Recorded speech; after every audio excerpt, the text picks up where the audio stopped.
Publicado hoxe, hai uns días, un de cada 3 peatóns cruza mirando o móvil. É un auténtico perigo realmente. Nos fixemos hai pouco unha peza tamén vinculada aos semáforos intelixentes, esas balizas semafóricas que se van poñer nunha cidade, na Coruña, e estivemos coa cámara unha hora, e nunha hora, pois 7 de cada 10 co teléfono móvil. 7 de cada 10. E hai registros, por exemplo, a Policía Local de Santiago ten registros de casos absolutamente extremos nos que o peatón atropelado que ia mirando o móvil foi atropelado por un conductor que ia mirando o móvil tamén. Wow. Esas cousas están pasando e convén tomar nota, porque non sempre o peatón que cruza por un paso de cebra ten a razón. Eu escribí unha vez unha sentencia que absolvía o conductor porque a peona non tivo ningún tipo de cuidado en cruzar, botouse en riba, é dicir, o paso de peóns non é para nada un salvoconducto polo que ti podes transcurrir sen mirar.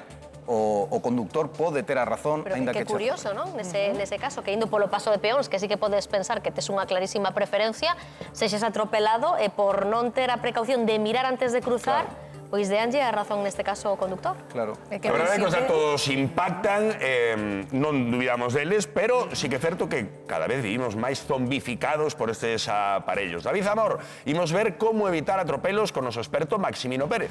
Sí, de feito, quedei con el ahora, estou indo a buscar, pero non sei que non me dá dito de... Ai, perdón, señora, cuidado, por favor. Estás aquí, Maximino, perdona.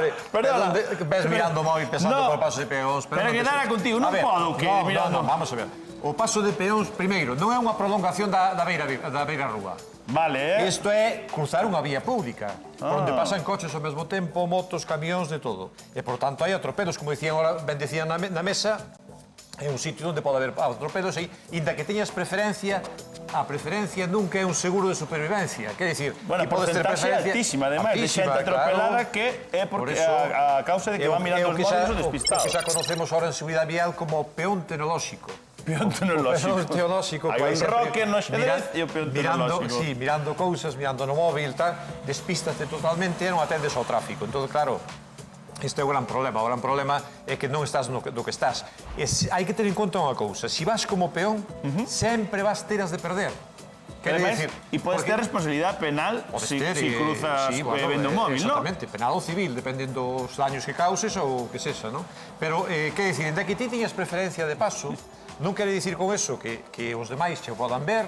Por eso que o primeiro que tens que preservar é a tua integridade física, o sea, dicir, oye, que me poden atropelar. Si, non poñerse chulos, porque o mellor leva a razón, pero contra o coche le vamos a de perder sempre. E logo, despois, hai países onde sancionan xa por cruzar os pasos de peóns co teléfono móvil. Por exemplo, Polonia... Ainda que non pase nada, non? Ainda que este en verde para ti, ainda que este todo para ti a favor, ainda que des toda a preferencia, ti tes que, cando chegas á beira rúa e tes que cruzar ao outro lado, ti non podes usar o móvil. Tes que guardar o móvil, porque senón sacanche unha fotiño e sanción.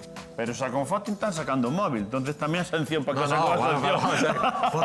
O mellor é unha cámara inteligente ou todo eso, non? De cantos cartos podemos estar a falar deste tipo de sancións? Aquí en España, se unha sanción grave, son 200 euros. 200 euros por cruzar? Pronto pago serían 100. Pero, bueno, ese é o menos importante. Eu creo que a sanción, ao fin e ao cabo, págala e xa está, non hai mellor problema, pero... Importante a seguridade... De feito, tende en conta que o 2024, que son os últimos anos que temos datos, houve casi máis de 200 mortes en atropelos.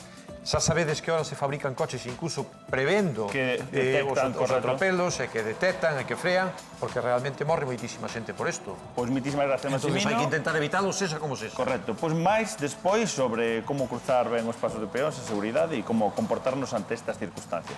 Hai que facerlle sempre caso a Maximino, o que pasa é que ás veces nos esquecemos. Fixadevos, decíame agora Xurxo,